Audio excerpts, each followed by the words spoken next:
So, hello guys. Good morning. Ito na yung sis Joanne nyo guys. Ang basa pa talaga ng buhok natin guys. Very fresh pa talaga ang sis Joanne nyo guys. Nako.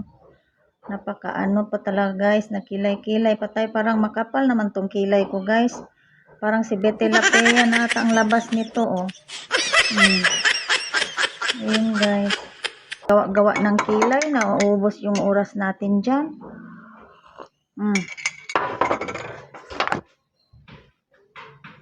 Try ko kaya daw to. Nabili ko to yung last time guys na ano. Doon ako sa ano. Ano to. Pati pag open di naman marunong. Ano to. Sanang open dito. Hindi ko naman maano saan tong plastic nito guys. Tatanggalin.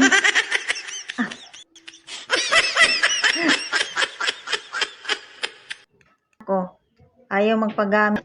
O yun, ang underarm natin guys. O yan, may kunting buhok pa siguro yan dyan. So guys, kumusta kayo? I hope you have a good morning. Naku, hindi muna natin yan. Ito na lang muna tayo sa aula na. Diba guys? Ito, mas easy, mas madali.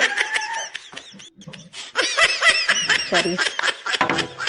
Gusto ko lang lagyan guys para yan may kabuhay-buhay din talaga ang lips natin ba. Diba? I'm looking alive na tayo guys. So yun. Habang nag-coffee, kailangan talaga naka-lipstick.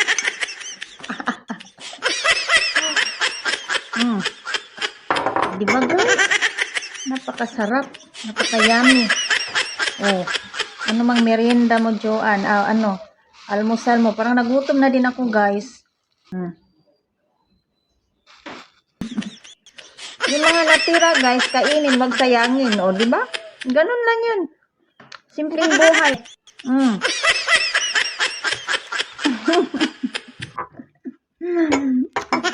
Kung anong meron, wag mo na magpili-pili guys. No, ganun lang yun. Wag mo na simpleng buhay lang muna tayo ngayon. Hindi muna tayo magpili-pili. Kung anong meron, pwede na yun. Be contented what you have. Diba? So, yun lang guys. Maraming salamat. Have a good day and have a blessed day ahead to all and everyone. So, keep safe. See you next again.